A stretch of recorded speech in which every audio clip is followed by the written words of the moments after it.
Ce soir, on sort l'album d'un homme, d'un ami, d'un citoyen et d'un père qui joue carte sur table. Un artiste à fleur de peau, comme jamais. Est-ce que vouloir tout recommencer est une manière de tenter un nouveau coup de poker pour pouvoir surprendre encore après 30 ans de carrière? C'est pas forcément un coup de poker parce que c'est une continuité. On recommence, mais sans renier ce qu'on a fait avant. On est sur les fondamentaux, sur des chansons, des mélodies, des textes. Parfois le costume va un peu plus dans un son plus actuel pour corroborer peut-être un peu mieux le propos. Je suis heureux que cet album reçoive un tel accueil. Je suis heureux que ce soit un magnifique passeport pour la prochaine tournée. De quoi peut-on douter, Patrick, après 9 albums studio? Je pense qu'on remet le titre en jeu à chaque fois. Là, il m'a été signifié par le public que les concerts seraient remplis. Et merci pour cet enthousiasme, merci pour cette incroyable réaction dès l'ouverture des locations au mois de juin, qui nous pousse à évidemment ouvrir d'autres villes et d'autres dates. Nous allons en parler, je suppose. Maintenant, sur le disque, moi j'ai juste envie que le plus grand nombre écoute toutes les chansons. Parce que c'est un album assez plein, assez cohérent dans et à la fois très éclectique.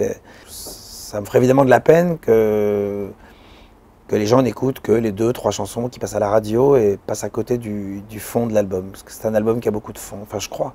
6 ans, des drames, les attentats et des joies à la Coupe du Monde en Russie par exemple. Dans quelle humeur vous sentez-vous le plus inspiré? Être heureux ou pas est-il à composer? On écrit plus facilement dans la douleur, plus facilement dans la mélancolie, dans la nostalgie. Là, c'est un album très enjoué, très sympa.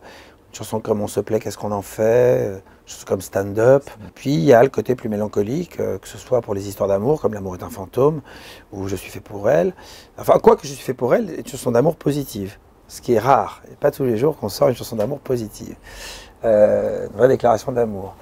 Ou des chansons sociétales plus troublée évidemment, plus violente, comme Louise sur le harcèlement, ou comme Qu'est-ce qu'on fait sur la joie extraordinaire de cette Coupe du Monde, et à la fois qu'est-ce qu'on fait de tout ça? Est-ce que ces 2 étoiles sont une fin en soi? Et Ce soir on sort, écrite le 17 novembre 2015, 4 jours après les attentats. C'était ma manière d'exprimer.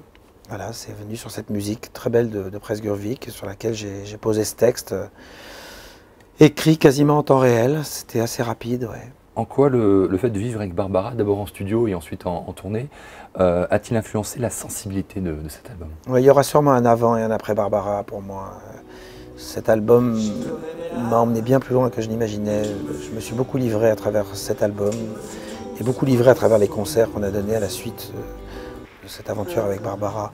D'une part, l'écriture devenait plus complexe, parce qu'écrire après avoir passé un an en compagnie de tels chefs-d'œuvre mettait la barre forcément un peu plus haute et augmentait le taux d'exigence qui déjà était important chez moi, mais alors là c'était devenu presque maladif. Mais si c'est pour donner un album dont je suis aussi fier aujourd'hui, je suis content. Ouais. Mais je suis content que Barbara soit passée par là, parce que je me serais peut-être jamais autant livré s'il n'y avait pas eu ça. Vos 2 fils vivent avec leur mère aux États-Unis. Que change le fait d'avoir 2 adolescents de 13 et 15 ans comme premier public aujourd'hui? C'est très important. C'est un public exigeant, intransigeant, enthousiaste, chambreur. Il n'y a rien qui passe au trave. C'est bien, c'est bien. C'est un très très bon premier rideau. Vous avez écrit des mélodies qui font partie de la vie des gens. Que savez-vous aujourd'hui de ce qu'est une bonne chanson? Une bonne chanson est une chanson dont on a l'impression qu'elle n'a été écrite que pour vous. On a l'impression que l'auteur ou le chanteur connaissait votre histoire. Vous dites, mais mon Dieu, incroyable, j'ai vécu ça, moi. Comment il le sait? Comment il sait que c'est aussi précis?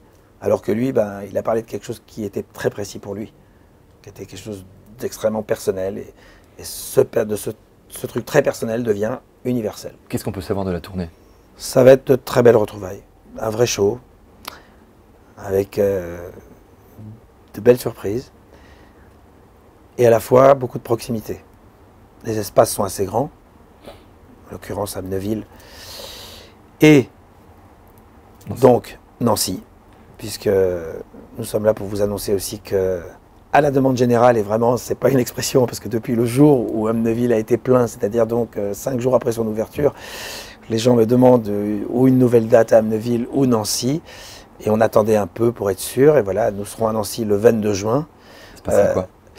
Il se passera qu'on va retourner le Zénith de l'autre côté, qu'on va faire un espace de 25 000 personnes et qu'on va faire un concert, j'espère, aussi spectaculaire que ce qu'Indochine a fait l'an dernier, dans cet endroit que j'adore et dans cette ville que j'aime beaucoup. Donc voilà, ça sera un grand spectacle issu de notre tournée, mais avec, je crois, quelques surprises, quelques amis et une grande fête à Nancy ce soir-là, voilà, le 22 juin. Donc si vous êtes dans le coin, nous vous y convions parce que ça va être, je crois que ça va être très chouette, vraiment.